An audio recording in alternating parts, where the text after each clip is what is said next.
BJP भारी झूठा party स्वयं सिद्ध कर दिया। बीजेपी के अध्यक्ष आए थे छत्तीसगढ़ और झूठ बोलकर चले गए, लेकिन इस बार नड्डा जी ने गलती कर दी। इस बार झूठ तो बोला ही, लेकिन झूठ बोलते समय कांग्रेस के शहीद नेताओं, पुलिस के शहीद जवानों की शहादत का अपमान भी किया। मुझे याद है छत्तीसगढ़ का मैं प्रभारी था, मैंने झीरम घाटी की घटना देखी है।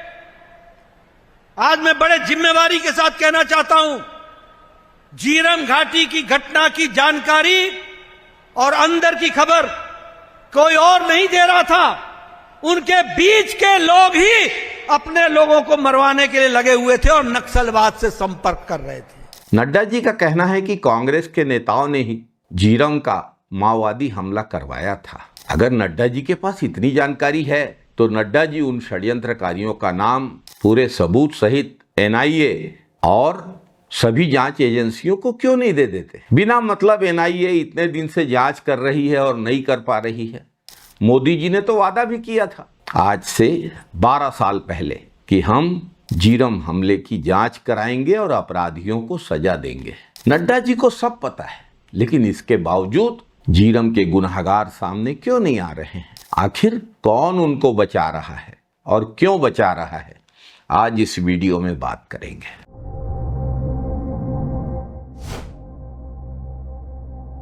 नमस्कार साथियों, 25 मई 2013 छत्तीसगढ़ में झीरम घाटी में कांग्रेस की परिवर्तन यात्रा पर माओवादियों ने हमला किया था। जब परिवर्तन यात्रा सुकमा से वापस जगदलपुर की तरफ आ रही थी, इस हमले में कांग्रेस के दिग्गज नेता शहीद विद्याचरण शुक्ल, शहीद नंद कुमार पटेल, शहीद महेंद्र कर्मा, शहीद उदय मुदलियार, शहीद दिनेश पटेल, शहीद योगेंद्र शर्मा, अनेक मजबूत नेता मारे गए।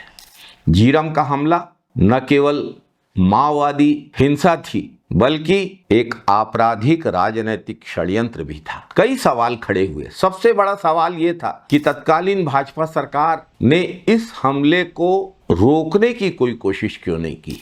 माओवादी हमला ठीक उस जगह हुआ था जहां पर भाजपा सरकार ने सुरक्षा नहीं दी थी। कुछ ही दिन पहले भाजपा की विकास यात्रा निकली थी तो हजारों सुरक्षा कर्मी तैनात थे और कांग्रेस की परिवर्तन यात्रा के लिए सुरक्षा देने की जरूरत क्यों नहीं दी गई।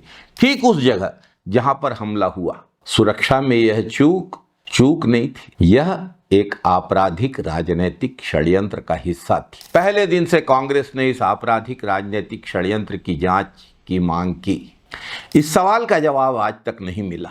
एनआईए इस मामले की जांच कर रही है, लेकिन जब प्रदेश में भाजपा की सरकार थी तो एनआईए के साथ जांच में सहयोग नहीं किया गया। मोदी जी ने प्रधानमंत्री बनने के पहले धमतरी की सभा में वादा किया था कि यदि भाजपा की सरकार बन गई तो इस मामले की पूरी जांच होगी, लेकिन 10 साल बीत गए, आज तक कुछ भी नहीं हुआ।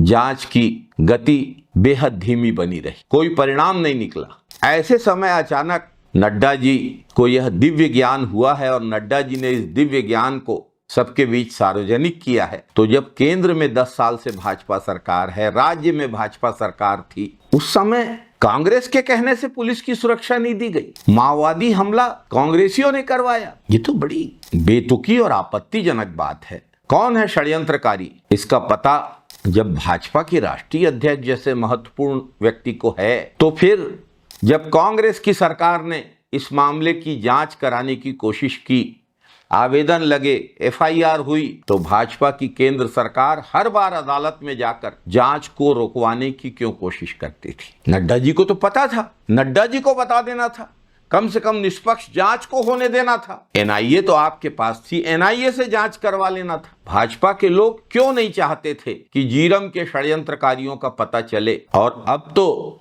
कथित रूप से माओवाद समापन की ओर है। झीरम हमले में शामिल माओवादी आत्मसमर्पण कर चुके हैं, जेल में हैं, उनसे कब पूछताछ होगी? एक बात और, पंजाब में आतंकवाद खत्म करने वाले सुरक्षा सलाहकार केपीएस गिल ने जब तत्कालीन भाजपा सरकार को माओवाद खत्म करने का ब्लूप्रिंट दिया था, तब उनसे कहा गया था कि आप तो वेतन लो और मौज करो। माओवाद का फलना फूलना भाजपा के उस समय राजनीतिक हित में था। वो तो अब जब बस्तर के बहुमूल्य खनिज के दोहन करने में भाजपा के राष्ट्र मित्र लग गए हैं, तब माओवादियों का सफाया करने के लिए भाजपा ने गंभीरता दिखाई है। मोदी जी ने 2014 में धमतरी की सभा में झीरम घाटी कांड के दोषियों को सजा दिलाने का वादा किया था, लेकिन आज 12 साल होने जा रहे हैं, कोई गतिविधि नहीं दिखाई दी। यह संयोग नहीं हो सकता कि भाजपा की यात्रा के लिए भारी सुरक्षा और कांग्रेस की परिवर्तन यात्रा के लिए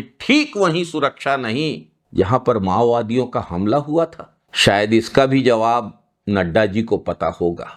आखिर नड्डा जी बता क्यों नहीं देते कि किसके कहने पर कांग्रेस की परिवर्तन यात्रा की सुरक्षा में लापरवाही बरती गई, सुरक्षा व्यवस्था माओवादियों के हमले की जगह से हटाई गई। नड्डा जी कहते हैं कि कांग्रेस की माओवादियों से साठगांठ है, माओवादी हमले में कांग्रेस की पूरी पीढ़ी समाप्त हो गई थी। नड्डा जी, आप माओवादियों से लड़ें। नड्डा जी, हर व्यक्ति चाहता है कि माओवाद समाप्त हो, लेकिन आज जिस रास्ते पर चलकर माओवाद का प्रभाव क्षेत्र सिमट रहा है, वह रास्ता कांग्रेस की सरकार ने 5 साल तैयार किया है। 15 साल भाजपा की सरकार रही, तब भाजपा सरकार ने माओवाद खत्म क्यों नहीं किया? तब तो माओवादी जमकर नरसंहार कर रहे थे, आदिवासियों को मार रहे थे, 700 गांव खाली हो गए थे। ये कांग्रेस सरकार की नीति और नीयत है जो आज छत्तीसगढ़ माओवाद से मुक्त होने जा रहा है। और आज 12 साल बाद आकर पीड़ित परिवारों को न्याय दिलाने में सहयोग करने के बजाय नड्डा जी उनके जख्मों पर नमक छिड़क रहे हैं, शहादत का अपमान कर रहे हैं। हम सब चाहते हैं कि झीरम का सच सामने आए, कौन नहीं चाहता, लेकिन झीरम का सच सामने आए, इसके लिए जब जब कांग्रेस की सरकार ने कोशिश की, नड्डा जी और उनकी पार्टी की सरकार रास्ते में बाधा बनकर खड़ी रही। क्यों खड़ी रही, इस बात का जवाब नड्डा जी को देना चाहिए, बेतुकी बयानबाजी करने की जगह पर। जय बस्तर, जय छत्तीसगढ़, जय हिंद, वंदे मातरम साथी।